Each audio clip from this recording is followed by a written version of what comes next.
Hi everybody, it's me Willow and welcome back to my YouTube channel. I'm here with another fun video for all of you guys to enjoy. Today I'm going to be breaking down The Devil Wears Prada 2, and I'm happy to announce that this one is a solid sequel, a solid entry into the 2026 editions of films. And oh my goodness, am I so happy that this film turned out to be a stunner. I loved it. I went with my friend and she also had a great time with it as well. I am just so happy that I really loved it because I'm a big fan of the first film. I've loved it for years. I've watched it multiple times throughout my life. I even watched it in my high school fashion class, so you can tell. I'm a Vogue girly at heart. Those are all my editions. I have yet to receive my May edition, or else it would be here, with Meryl and Anna on the cover. I'm so mad that I haven't gotten it yet. It hasn't come in the mail, but I've seen it out on stands, and I want to get the red May Vogue as well. I think that's from Italy, maybe. I want to go and buy it. And yeah, I'm just loved this film. I thought it was great. You should go watch my review for the first film. I'll have it in the corner for you guys to watch it, and it'll be linked below in the bio as well.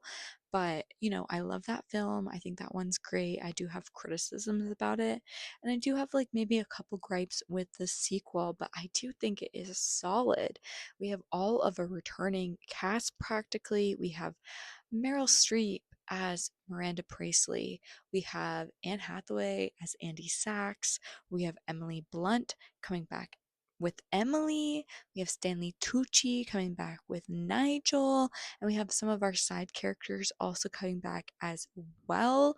So I just had a blast with this film, and I feel like the story was very strong and did exactly what I was hoping it would do, and diving into the world of editorial today and how it's moved from hard copy publishing to online digital. And I thought it was very interesting, a lot of the different language they use throughout this film and how they speak about Runway kind of dissolving as this magazine, and speaking how Miranda loves a hard copy. And I thought that was hilarious because that's just T and T from Anna Wintour. That's what Anna loves to this day.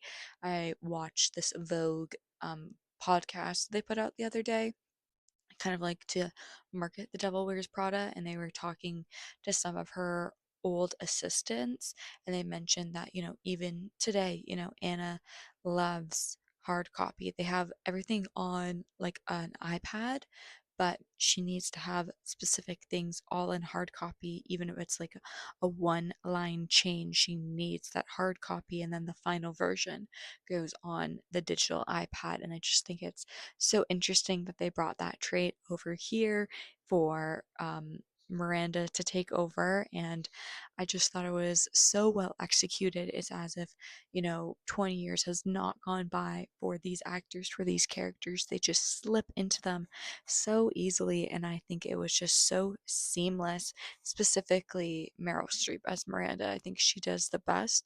I also think Emily Blunt is a standout. I really love what they do with her character in this film.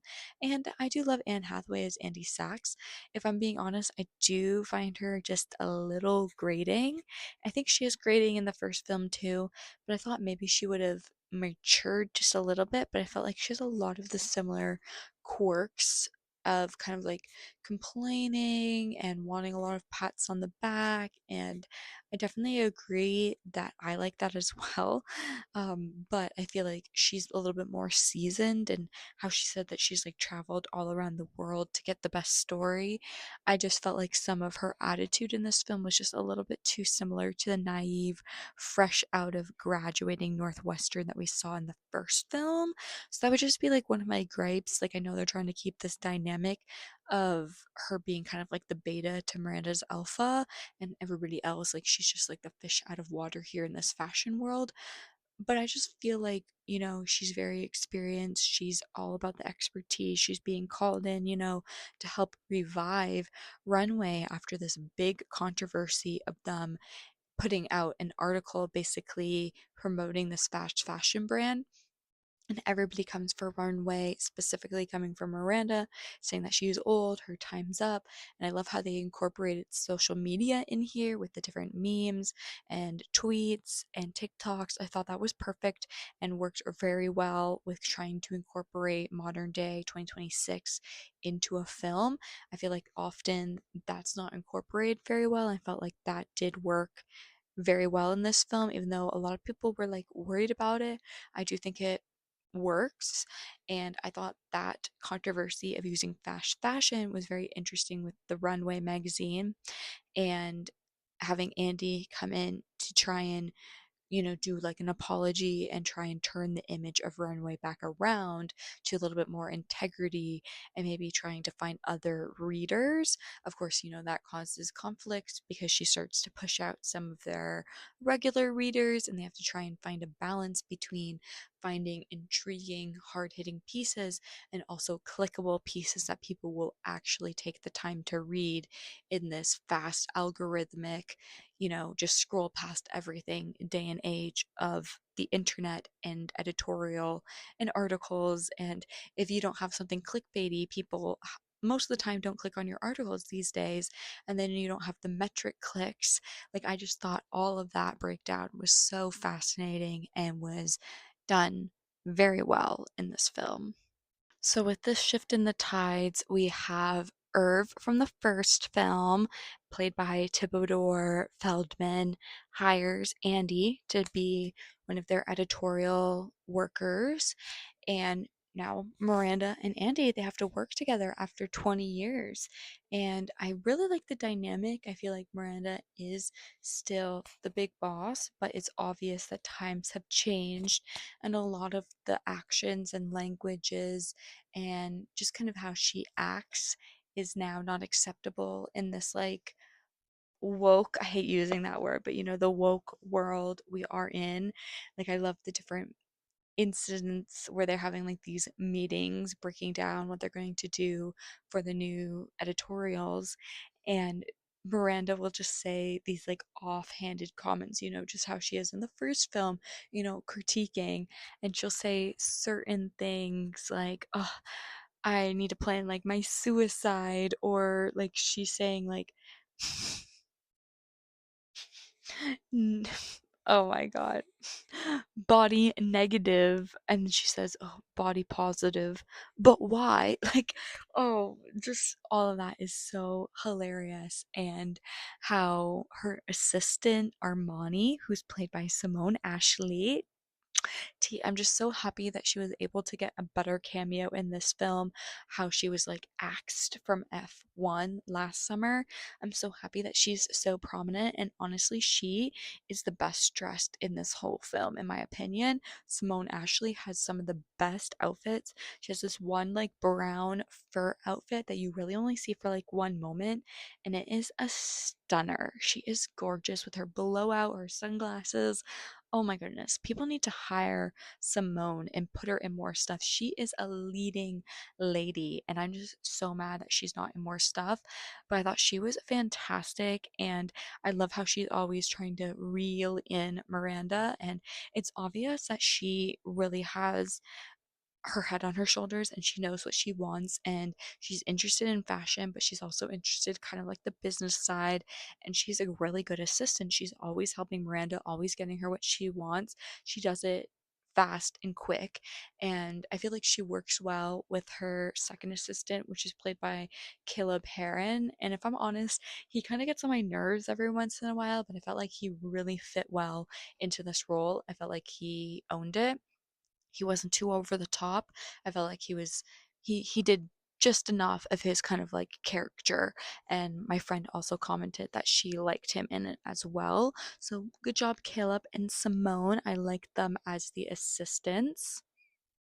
We also have Helen J. Shen as Jin Chao, which is Andy's assistant. So, we're already seeing this dynamic of how Andy has kind of leveled up since her time at Runway 20 years ago. She gets an office, even though it's kind of like a shitty office, but she also gets an assistant. And Jin is like honestly super smart. She's able to pull this really slick move by like doing like leaving her phone underneath the table during this like conference with Miranda and some of like the heads up of the parent company. I feel like that's a really great move. I kind of wish there was a little bit more of Jin, and I also really liked her fashion too. She had a couple power suits that were like so incredible. This one like black power suit near the end of the film, so incredible, and I also loved her hair. So loved her character, would have loved her a little bit more. Like I thought there was a lot of great side characters and I really wish there was more of them. Like we have Pauline Chalamet as one of the runway kind of like pictures, and I wish we got more of her as well. Loved her. We have BJ Novak who's playing the grandson of Irvin, and Irv dies at his 75th birthday party right before he's about to announce Miranda is going to be becoming the global content like chief chair rather than just the editor of Runway. She's going to become the content chair of everything under Ellis and Clark, the parent company. And right before he's about to announce that he dies, so then BJ Novak, the grand or like the son grandson takes over the company, and then there's all of this chaos about what's going to happen to Runway, what's going to happen to Miranda, and so they do like Jin does like the whole little thing with the phone, and they're able to hear that they're going to fire everybody. They're just basically going to dissolve Runway to basically being nothing except like interns, you can say, and maybe like one chairperson, just basically nothing, and none of the core values of beauty and art, nothing. So, so sad. Then we have Justin Theroux's character come in, Benjay Barnes, and he kind of plays like a Jeff Bezos, Elon Musk character. And earlier in the film, we are basically alluded that he was kind of this ugly, not well kept guy. And then he had this beautiful wife, Sandra, who's played by Lucy Liu, incredible. And, you know, they had this marriage that was very similar to Jeff Bezos and to Mackenzie Scott. And I thought this was super interesting because they have like their divorce, and Sandra gains all this money, becomes super rich, you know, very similar to Jeff and Mackenzie. And she says that she wants to, you know, eventually give it all away, very similar to Mackenzie. You know, they just kind of private people. They, you know, kind of worked in like education, academics. And I thought this was super interesting because this is one of the ways that Andy's able to prove herself to Miranda, because Miranda really wants to lock down an interview with Sandra, and Sandra hasn't done press since the divorce, and Andy is able to get through it with her friend Lily, which is from the first movie played by Tracy. And I thought that was great that she came back for this film, and she's a better friend in this film than in the first one for sure. We have some callbacks with her as well, which is fun. But I love that they're able to figure, you know, out this meeting with Sandra and get an interview with her, and then they're basically able to get an exclusive for Runway that Sandra is engaged to her new fiance. And I was in my seat like, oh my goodness, this is incredible for Runway. First they get an incredible story, just like sit down interview with Sandra, and then they get an exclusive that she is engaged. So perfect, you know, great way to set off Andy right and, you know, push this story forward. They make her the cover girl, and this is like really pushing Runway back up, you know, into relevancy, an article that's clickable but also like insightful because of who it features. So I thought that was fantastic, and this through line comes back to haunt us because Benji, the ex-husband, is now dating Emily, who works at Dior as like the retail head. And I thought it was also interesting how we're talking about how retail is the only part of fashion that makes any money, and that's why Emily's happy to be there. But it's obvious that Emily wants a little bit more. She misses working at Runway. She has this like kind of like enemy with Miranda now because Miranda pushed her out of Runway, pushed her over to Dior because she didn't want to work with her anymore. But now Emily kind of holds Miranda by her throat because Dior is the advertisers in Runway, and they need the advertisers to keep Runway going. And with the whole BJ Novak story, we have Benji, who's this like billionaire, ends up proposing to buy Runway for Emily. And it's all kind of mirrored as this way to save Runway, to save Miranda's job, to save Andy's job, but it's all this conniving, backstabbing attempt to just take more editorial, more creativity, more art from Benji as a profit, and he just wants to turn it into basically AI slop. And Emily just wants control over the magazine and wants to be on the cover. So I thought that was super cool, very realistic to life, just so perfect. And then all comes back to a through line because Miranda and Andy are able to team up together and talk to Sandra and get Sandra to outbid Benji and buy the entire Ellison Clark from BJ Novak's character.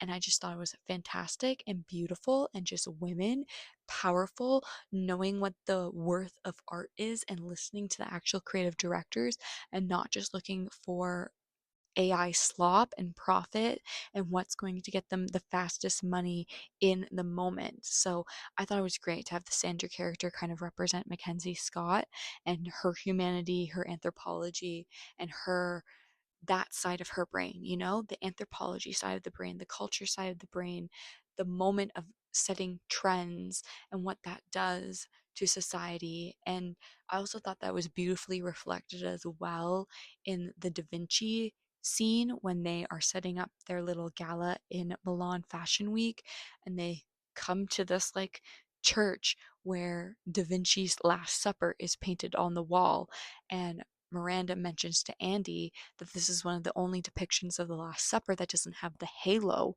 over Jesus. And this is because Da Vinci kind of wanted to show that we are all human. And I thought that was just perfect to show that, at the end of the day, art is human and editorial and journalism is human. We can't have it without humans. And if we think AI and profit and greed and this marketing and business mentality can just take over and think that they're going to succeed as well as humans can, I think you are solely incorrect. So I love that they push this idea of human and how our connection to the work really does elevate it and help connect us with other humans. And I just thought that was perfect. I really loved also the other cameos. I wanted to mention Kenneth Branagh. I didn't get to mention him earlier. He plays Miranda's like new husband, and I thought he was perfect. I was like, is that Kenneth Branagh? I didn't know he was in this film. I think he was a perfect match for Meryl as Miranda. Love it. I thought he was super supportive. Honestly, wish I had more of him. Love Kenneth Branagh. I love his Hamlet. I love that film, Hamlet. So fantastic. I also love his Much to Do Without Nothing. I'm a big Kenneth Branagh fan. Love him. Love basically anything he does. So I thought that was great that he was here. I also loved Lady Gaga's cameo. I knew she was going to be in the film, but I didn't realize to what extent she was going to be. And I love how they kind of played her off as this diva and this joke about how they lost John Legend to be their music for the Milan Gala because it was too expensive to ship his piano from the US to Milan. So they cut music, but they needed music. So Miranda had to ask for a favor and they has to ask Lady Gaga. But the last time they did a cover together, she was a nightmare apparently. So they don't like each other. So then that comes full circle at the end where Miranda has to meet with Lady Gaga, make nice with her, and thank her for going to do the music.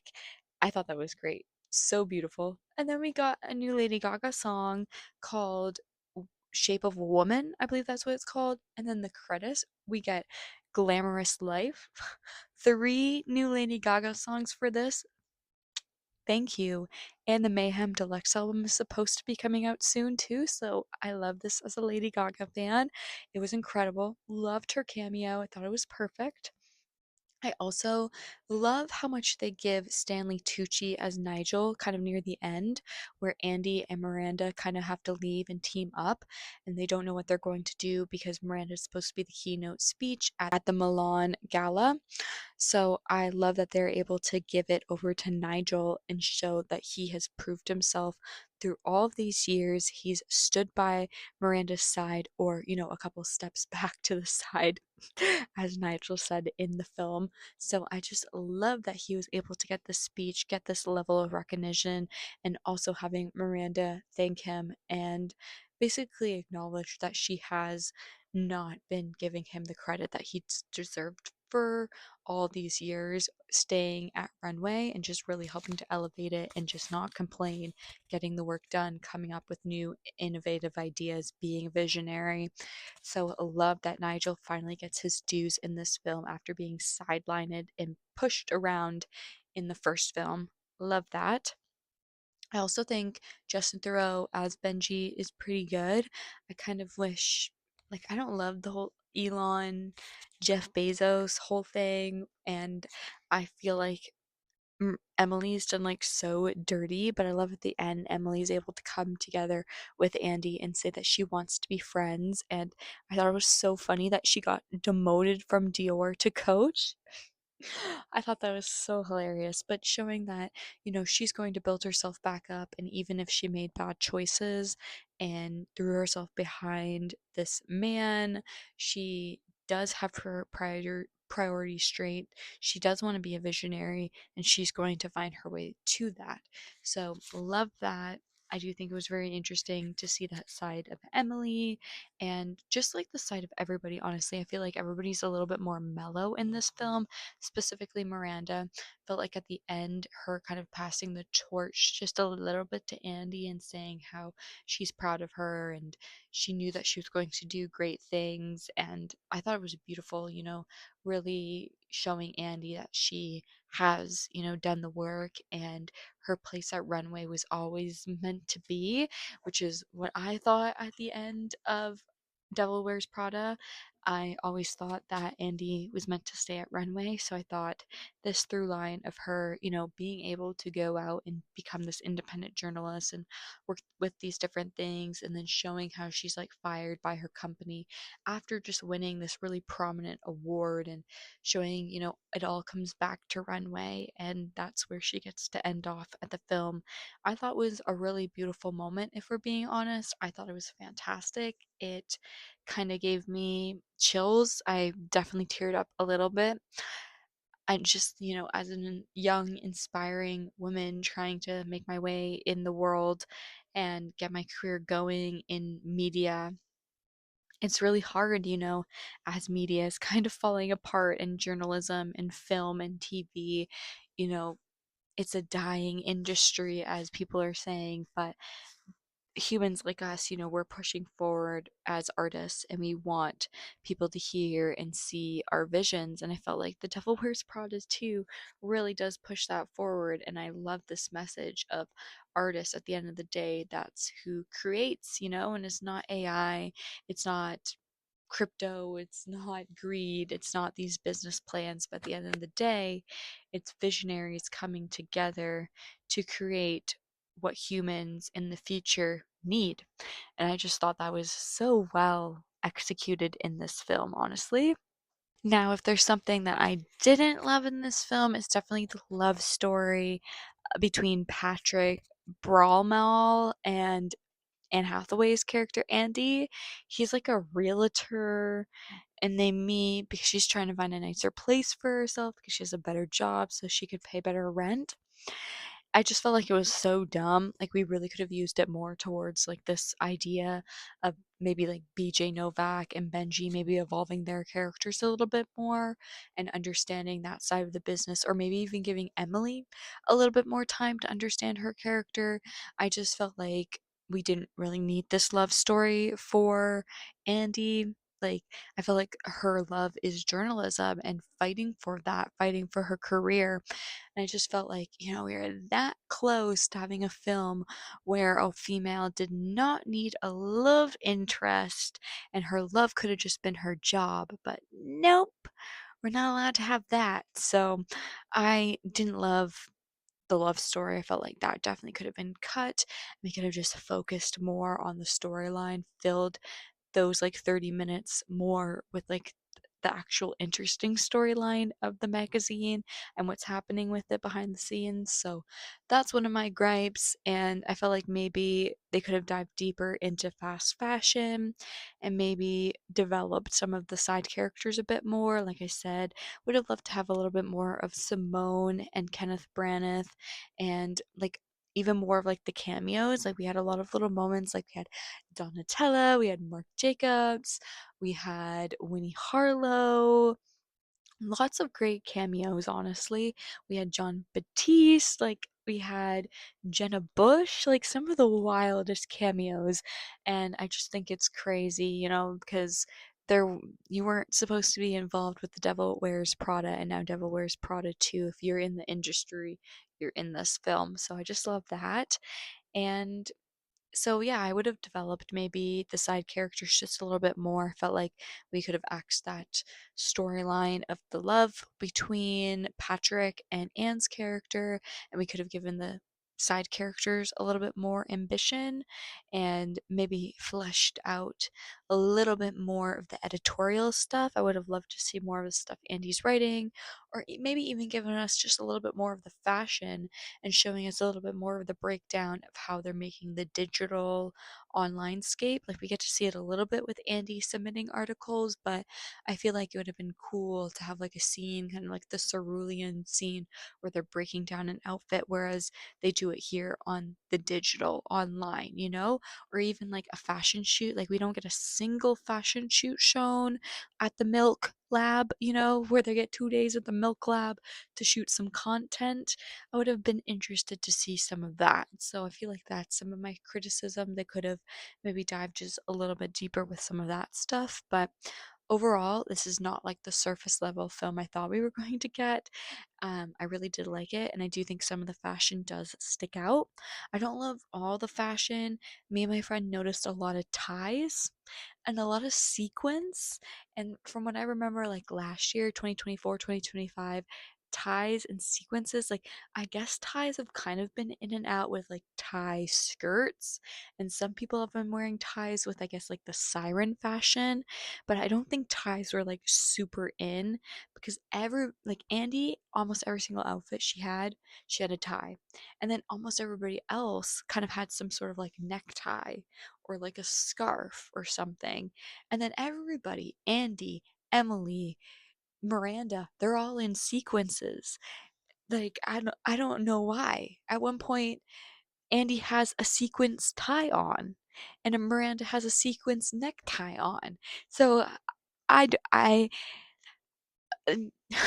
not florals, neckties and sequins. That's what's in this season. So a little criticism with that just because I thought some of the outfits didn't hit as hard as they should have, especially with just the fashion in the first film. It's just so 90s, and you just can't go wrong with 90s, or at least 2000s. Like, just so amazing, so much Chanel, and I felt like we had a lot of like Balenciaga, and we had some Dolce, and a lot of Gucci.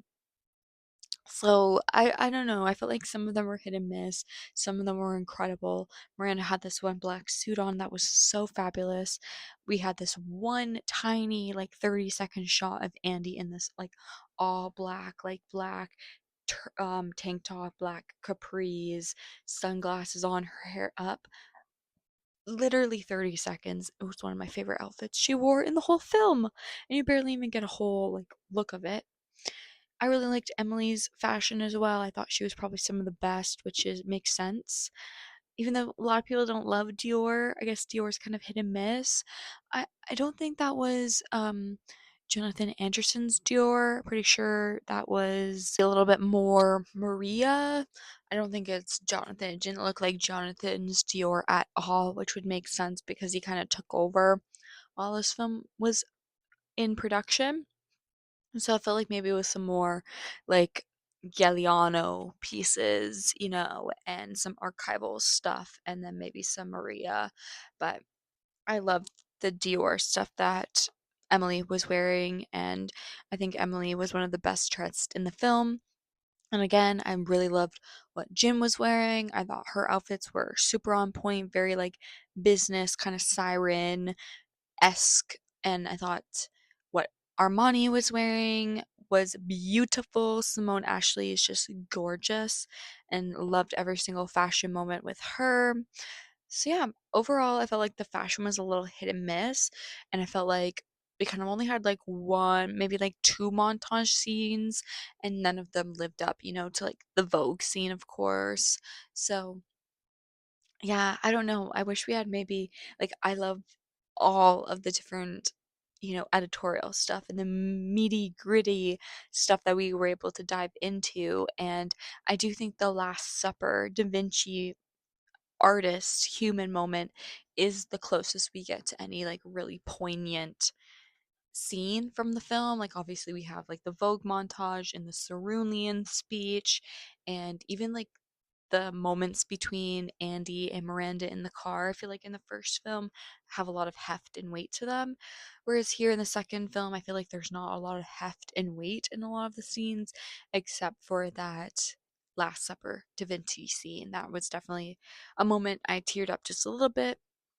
And then at the end of the film, where Miranda basically gives Andy her blessing and really encourages her and said that she knew she was going to do great things and that they're, reluctantly it's going to be a team together. So yeah, overall, love the film. I really do enjoy it. Definitely think I'm going to go watch it again for a second time. I had lots of fun with it, and I would be interested to hear what you guys think of it. Do you think it's surface level? Do you think it dives deep? Is this a legacy sequel that you guys are happy about? Or are you disappointed? I'd love to hear your guys' thoughts down below in the comments. All of your engagement really helps to push me out into the algorithm so I can meet other like minded folks like you guys. So if you guys enjoyed my review, giving it a like is also very encouraged, helps me with all of my content here on YouTube. And if you guys are a subscriber and you have post notifications on, you won't miss whenever I post a video. I'm currently following Euphoria Season 3 and The Testament Season 1.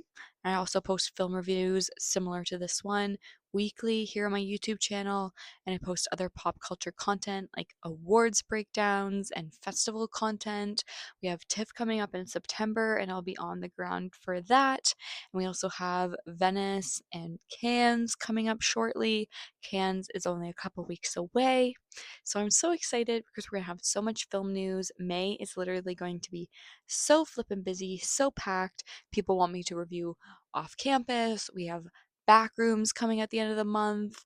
I'm just so pumped, man. It's going to be incredible. So if you are subscribed and have post notifications on, you won't miss out on any of that.